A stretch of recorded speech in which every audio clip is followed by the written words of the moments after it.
What's up, Keymakers? Today we're going to talk about funnel hacking and podcasts.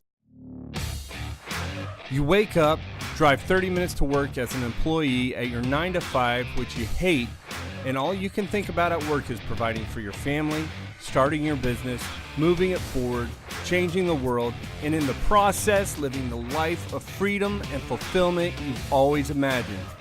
This podcast helps you transition from employee to entrepreneur. My name is Bradley G. Smith, and welcome to the Keymaker Nation podcast. So, if you're a funnel hacker, you sort of already know what I'm talking about when I say funnel hacking. So, funnel hacker is sort of a term popularized, I think, by Russell Brunson with ClickFunnels, and that's the community that he's built up. So that would be a funnel hacker, and funnel hacking would be the act of hacking a funnel or putting together a funnel or sort of seeing what somebody else's funnel is, right? So some of you know I've been working on getting my content distribution strategy down and putting it together so that basically I'm doing a video recording. I take that recording, I put it on YouTube, I give it an intro and an outro, and then I have basically a podcast that I'm putting on YouTube, and I'm also taking the audio off of that, I'm putting it on iTunes, and I haven't quite gotten around to it yet, but I'll be taking the videos and putting them on Facebook as well. So I've got all that media, so I just am going to share it across the different channels. And of course, I don't get all the little, extra, mileage by recording content specific to YouTube or specific to iTunes or podcasting or specific to Facebook. But if you're a solopreneur and you're basically going from employee to entrepreneur, sort of like I am, then it's and it's all you can do to basically share your content across channels, and that's what you have to do. So that's what I'm currently trying to execute on. So I've been listening to Funnel Hacker Radio with Dave Woodward, one of the ClickFunnels guys, and he's got a really good podcast. He basically interviews tons of people who are using their software or just have really good content to share. So he brought a guy on today talking about how to do funnels and podcasting, and I got pretty excited because I've already basically got all of the content distribution down. I'm literally almost done with getting my podcast on iTunes. Got about 20 plus episodes at this point. But he mentioned a strategy that I wanted to share with you guys in case you hadn't already heard it. I'm listening to and hearing tons of this content. So if I find something that's really good nugget, I want to share it with you guys.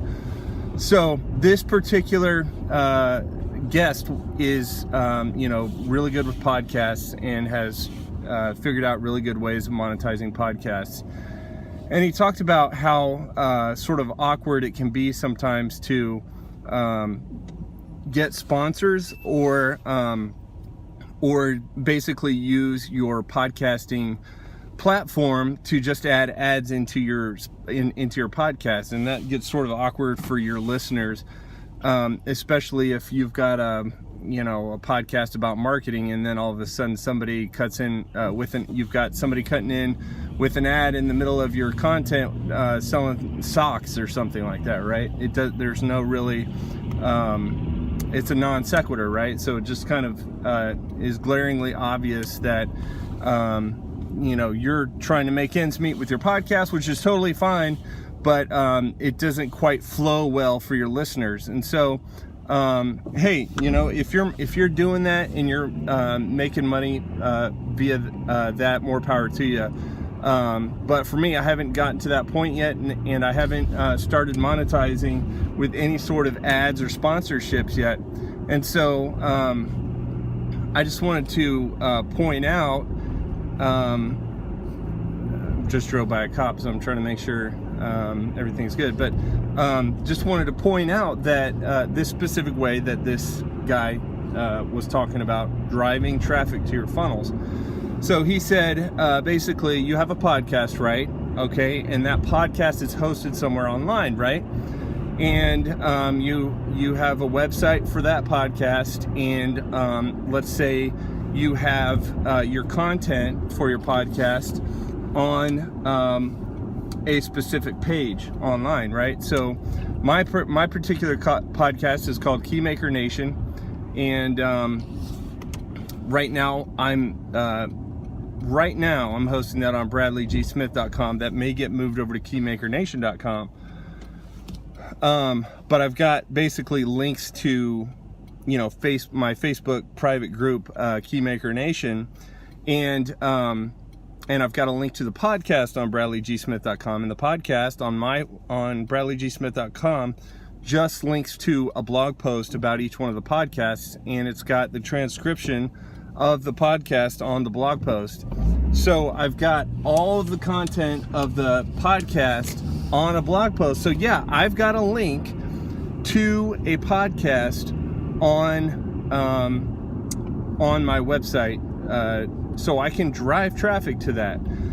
So his recommendation was, you know, if I was going to basically simplify how he explained to do it, he said, he was talking to Dave Woodward. He said, you've got a website, right? It's called funnelhacker.com, and that's for your podcast, and or funnelhackerradio.com, and that's for your podcast.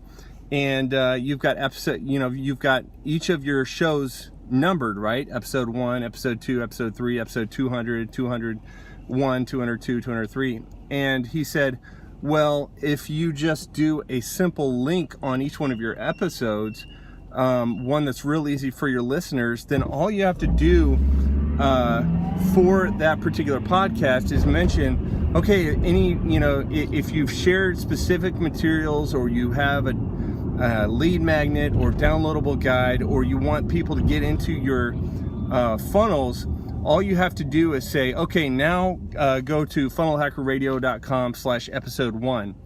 And now you've literally taken people, you've answered the big question that everybody's having, where they're trying to figure out, how do I get people from my podcast into one of my funnels? So I'm either following up with them via emails, or giving them a lead magnet, or eventually getting them to buy one of my products that I've got.